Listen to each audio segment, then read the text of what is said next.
Hello, my name is Felix Contreras. I am the co-host of podcast Alt Latino from NPR Music.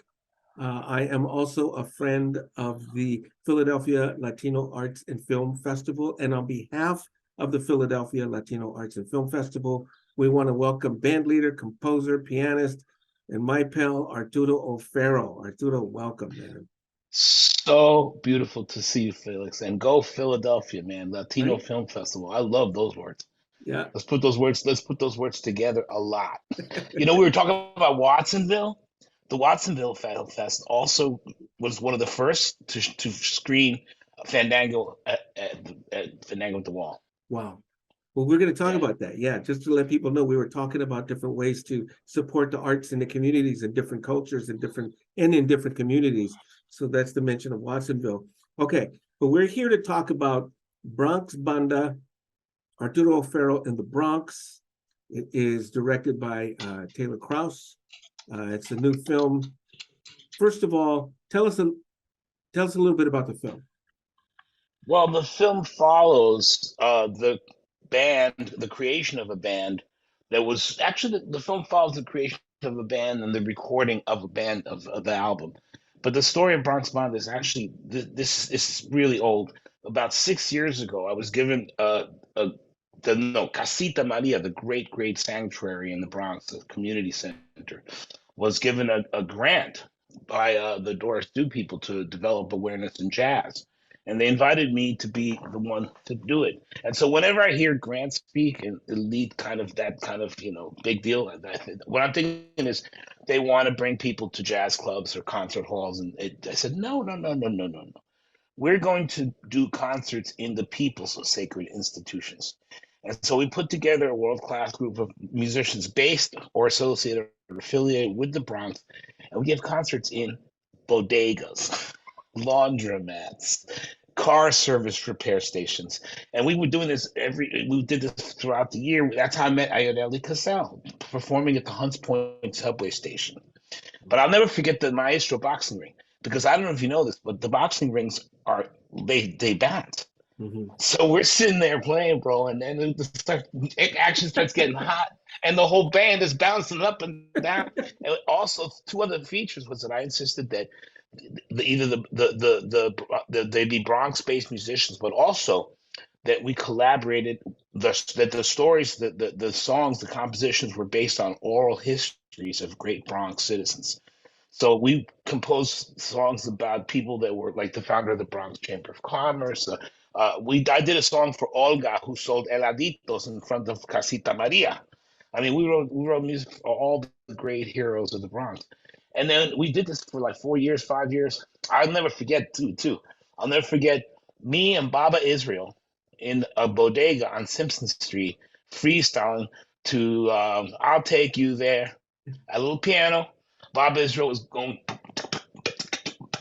he's beatboxing and freestyling, and there was the kitty litter behind us and the ATM next to us, and people would come in and they would take some kitty litter or take out some money, and they didn't listen for a minute, and it was a command performance. But we did that for 4 years. But then the pandemic hit, Yeah. and a hero by the name of Gail Heidel, who's the artistic director of Casita Maria. She is literally the greatest administrator, arts visionary that I know. She said, "Well, we can't gather." So we started experimenting with different ways to transmit the music we've been transmitting from the bodegas to the world at large. And we did remote feeds from the Casita Maria gym. We did the strangest movie where people they hadn't figured out the latency issues with Zoom yet. So people from all around the country zoomed in, but we found we to a recorded track. But we figured that there was no way that we could actually all sync up to the track. So actually, what we ended up doing weird stuff. Like, I was cutting my nails on this in this video or some crazy shit. But there it is. We did it, and it was such a beautiful experience that I said, well, let's recast the vamp. Let's audition only Bronx-based musicians, and let's since we can't play, let's record. The beautiful thing is that so in the height of the pandemic, Casita Maria, Gail Heidel, Fred Miller, Trey and Taylor Krause got together and we went to a recording studio. And I remember because it was during that time period when Times Square was empty. Like you never saw anything like it in your life. It was like the middle of the height of the pandemic, and we're going into a recording studio, and we've got masks, we've got the wipes and everything, and we recorded what I think is some of the most beautiful music that I can think of because there was so much vulnerability in that moment. And there was so much joy to be recording together. And so that was filmed, and different stories of the Bronx were filmed. Different people speak about the project. We talk a little bit about Casa Amadeo. Uh, we have a lot of little side things, but at the end, we have this great big performance that where we're joined by the New York Philharmonic in Kelly 52, which is a park up in the Bronx. But I think the thing that the movie is about more than anything else is the greatness of the pueblo, the people of Coalinga, the people of the Bronx, the people of Brooklyn, the Yeah. people from Brownsville, the people of Philadelphia. I think what movie is really about is the resilience and the resourcefulness of people who will never go down for the count.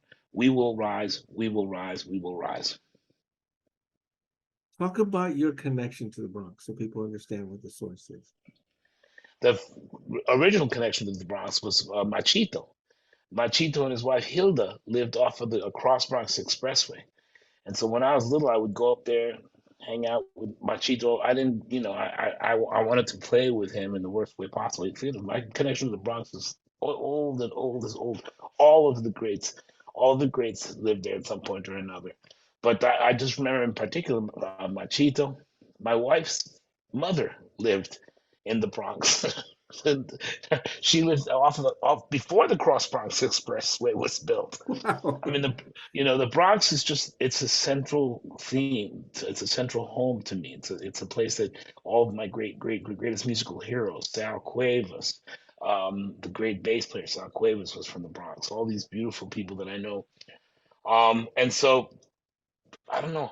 By the way, it's one of the only places in New York where everybody speaks Spanish.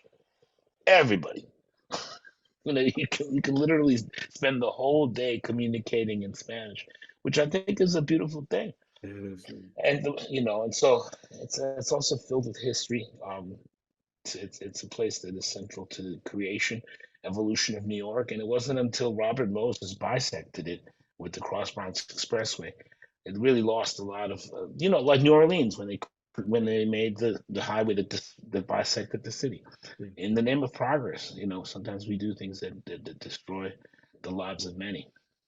Yeah, that's a whole different podcast right there, man. Yeah. One of the things that I noticed that I want to share with the audience here, if they haven't seen the film, is that it's an examination of different musical traditions that have either were born in the Bronx or take place in the Bronx. And as you mentioned, you start out talking about the connection with Machito and that organization, that era rather, from your dad's era. Your dad, Chico O'Farrill, did all the arrangements and different things for Machito's band and lots of different stuff, right? So you start with that era, and then through different things, like eventually you even go to, like, right now we're celebrating 50 years of hip hop, right? So that it's like those are two very, very strong traditions that come from that part of New York. Well, you know what? A lot of people would argue convincingly that rap was born in the Bronx. That the great DJ Grand Wizard Theodore was one of the first progenitors of that skill. That he created the scratching of the record. I mean, a lot of people do take a lot, but you know what? I don't think it's important. As important as realizing again that I don't think art comes from on high. I don't think art comes from on high. I think art comes up from the streets and from the people who invented breakdancing. My God, when I first saw breakdancing, I thought, wow, I mean, I've been working with choreographers and dancers my whole life. But when I first saw breakdancing 20, 30 years ago, I was like, the genius of the people, the genius of the street, the genius of the pueblo. it's so heavy. And of course, Grand Wizard Theodore was one of the first who we do a song about Grand Wizard Theodore. In fact, it opens the film. It opens the film with the great artist Bob Israel, spoken word movement writer, composer, beatboxer. One of the greatest beatboxers in the world is Bob Israel, and the whole band. The whole band is based out of the Bronx. Clark Gayton, uh, Juan Carlos Polo, Annette Aguilar, Leo Traversa, the great singer Kyla Fachilongo. This was one of the things you should know too. I said I want to put together a group of people that would never have crossed paths. They're not. It's not the old boy network. I'm not going to call my friend who might hire me because I called him to hire to do this. Away with that. And by the way, I've been doing that with the Afro Latin Jazz Orchestra. Yearly auditions. I don't care. Yearly auditions now. We are going to diversify the band as it's created, as it's going to continue. I just want young, old, green, black, red, gray, whatever sexual, gender preference. I want you in my band. So we had auditions, and here's what happened. I wanted, we got an opera soprano, an opera singer, wonderful Juana Trujillo, Venezuelan guitarist, Leonor Falcon, a wonderful Venezuelan classical violinist.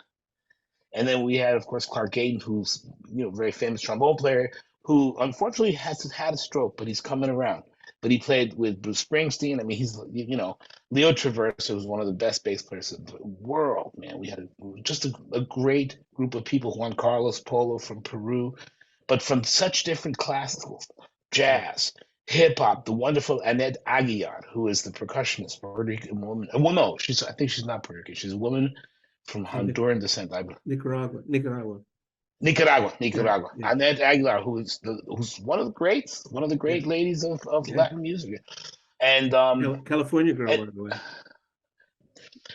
all of this enabled by the love and trust that Casita Maria put into Gail and that Gail put into me, and none of this would have happened without Gail's guidance. Because I do a lot of things. I'm not allowed to do three things, Felix. I'm not allowed to get the check at the end of the game because I'll lose it. I'm not allowed to cook because I'm that good, and I'm not allowed to administrate. So we all have to give our greatest bow of thanks to Gail Heidel. She's an amazing person. One of the things that strikes me, and one of the things you said um, in the film when you were talking about the music of the post World War II era in the Bronx, Machito, and that era, you said that all the conditions that combined to make that happen are never going to happen again. But I'm wondering, like, how does the music not just survive but grow and expand? How do you see that thing happening? If it can't happen like that, what are some of the things that are happening now that allows the music to expand and to grow in Well, one different, of the things, I'm sorry, one of different genres and different forms, right? one of the things that I think that I've tried to make an earmark of my career, and the thing that is really happening that I think is very exciting, is that it used to be certainly during Machito's time that only Afro-Cuban, Afro-Puerto Rican based musics were being explored in that big band setting with that kind of. So in other words, Machito, went to the Cotton Club and saw a big band and said, "Hey, we could do that, but let's do it with our rhythms." I thought that's revolutionary thinking, right? But now I'm looking at the world and I'm going, wait a second. The Bronx is no longer just Puerto Rican or Cuban. It's Peruvian, it's Ecuadorian, it's Colombian, it's every single nation in Latin America. And so these things are beginning to make their way into the music. So that now what you have is something that's not just Afro-Cuban, but Afro-Latin, where you're having music, rapping. One of my favorite genres is space cumbia. I know you're hip to space cumbia, but all that stuff is like I can listen to that for hours. But now it's really true. That's the future, and the future of the Bronx is in that mixture of folks that are coming from very different parts of Latin America, African Americans who are up there and joining forces with those folks to make new different kinds of music. There's an influx of they're trying to gentrify the Bronx, which I never think is a good or a bad thing.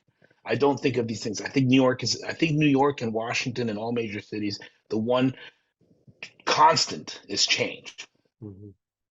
But I see that as things change, as students need to find places to live, they bring with them their flavors, their cultures, and I think it's good for all people to be involved in each other's lives. You know, let's put some gentrifiers next to some home folk and let them dance together. Otherwise, it becomes a division, and that's not going to work. That's not going to work for New York. It's not going to work for Los Angeles. It's not going to work for DC. The film is a portrait of a place. It's the Bronx. And you did that somewhat with the last film you did, Fandango at the Wall, which dealt with very specific type of Mexican music, son jarocho, which comes from Veracruz, and you were in Veracruz. Why is it important, do you think, to chronicle not just music or musicians, but also place? Oh, that's a really good question.